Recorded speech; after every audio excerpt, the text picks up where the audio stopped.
listening to Four Things to Know, a WCCO daily news podcast. Today is Monday, July 27th. I'm Beret Leone, in for Maria and Johnny today. Thanks for listening to the Four Things to Know today. Our top story today is the continued firefight up north. Fire officials say 53% of the wildfires are contained. More good news. Some evacuation orders are lifting, and parts of the Boundary Waters Canoe Area Wilderness are reopening Monday.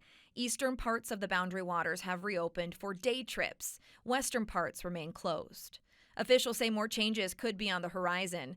Minnesota Governor Tim Walz was in Ely this morning to give an update alongside public safety, federal, and local leaders. Here's the governor. So I know as we're triaging it and you're hearing it, I think that is an important message. We're open for business. You can listen to the guidance. We can stay out of the way of the folks that are doing the fight and still make sure that we're doing the things that we want to do. Coming up here is what people look forward to all year, and the folks who are up here make a big chunk of their money during these summer months that are really important. So hearing that we've got some day paddles going, that we may have a broader decision on overnights on Thursday, we know that those decisions will be based first and foremost on safety. Officials are holding a community meeting tonight on the wildfires. That's at 6 o'clock at Ely High School. It will also be live streamed on the Superior National Forest Facebook page. Number 2, there's new controversy in the Senate race between Angie Craig and Peggy Flanagan.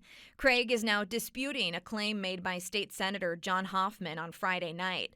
At a rally for Craig's DFL U.S. Senate rival, Peggy Flanagan, Hoffman said that Craig had approached him for an endorsement when he was in the ICU after he and his wife were shot by a political assassin.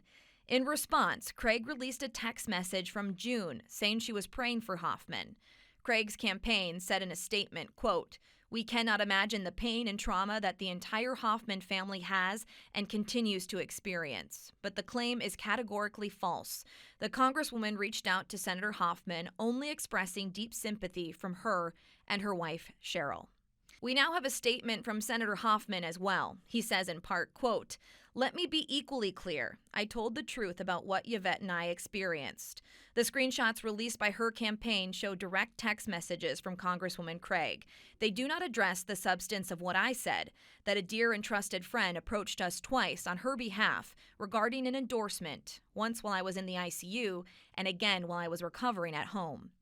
Now, we did ask Lieutenant Governor Flanagan about all of this. Her campaign just said, quote, "That's a matter between Congresswoman Craig and the Hoffmans." The Minnesota primary is August 11th, but early voting is happening now. Those winners will be on your November ballot.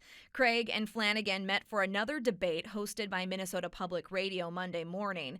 You can find helpful election resources on our website, wcco.com/election guide. Number 3, a family is in mourning and demanding to know why their loved one was working alone the night he died. Police say a man stabbed and killed Glapoje Gamode at an adult foster home in Cold Spring, Minnesota in late June. He went by Jay and was working part-time at that facility. His family says a client at the home, a man in Jay's care, was the one who killed him. Now, WCCO obtained a staff schedule listing Jay as working by himself at the home that night, which is operated by Catholic Charities. His brother, who says he used to work there himself, says employees have brought up unsafe staffing levels in the past. Even when I used to work there, we used to tell them, like, we need more staff. We need more staff. Yeah, we need more staff. And was that a safety concern? It's a safety concern because, like I said, I've gotten slapped around by clients before. A spokesperson for Catholic Charities declined to confirm the number of staff on hand the night Jay died, but said they maintain staffing ratios based on individual client needs. And number 4, employees at a Forest Lake game shop say thieves broke in and stole tens of thousands of dollars worth of Pokémon cards overnight Saturday. Owners say it's the second major theft to target the business in recent years. Punch-Out Gaming says thieves broke into the store overnight and made off with between $30,000 to $50,000 worth of Pokémon merchandise, most of it trading cards. Owner Mike Johnson says he woke up to an alarm and watched through surveillance footage. Back in 2022, he says thieves made away with $250,000 worth of Pokémon merchandise. If they try to sell them online or if another store's checking the database when they're doing a trade-in, potentially find out if they were stolen. Johnson says the thieves got away in a van with 3 missing hubcaps. We've reached out to Forest Lake Police for more information. And this comes after a similar theft in Egan last month. Thieves stole $25,000 worth of rare cards from a claw machine arcade.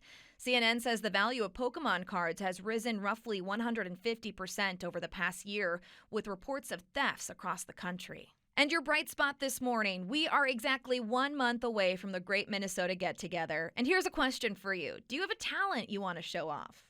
Well, auditions for the Minnesota State Fair Amateur Talent Contest begin Monday and will run through Sunday. This is at the Luther Auto Bandshell.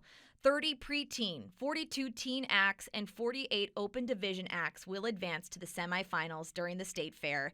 You do need to register online. I'm Beret Leone, and this has been 4 Things to Know. We're here with the news you need every weekday afternoon by 3 o'clock. Johnny will be back tomorrow. Listen to 4 Things to Know, a WCCO daily news podcast, wherever you get your podcasts. I'm Maria Lizignoli, and this podcast comes to you from the WCCO podcast studio. I'm Johnny Connor, and this is where you'll find the latest news of the day with us on 4 Things to Know. I'm Mariel Mose, and I bring you the stories behind the female athletes redefining the game on women in sports. I'm Adam Duxter. Join me for a deep dive into faith and what it means to Minnesotans around the state on Bigger Than Belief. Stay in the know on the go with the WCCO podcast studio. Go to WCCO.com/podcasts.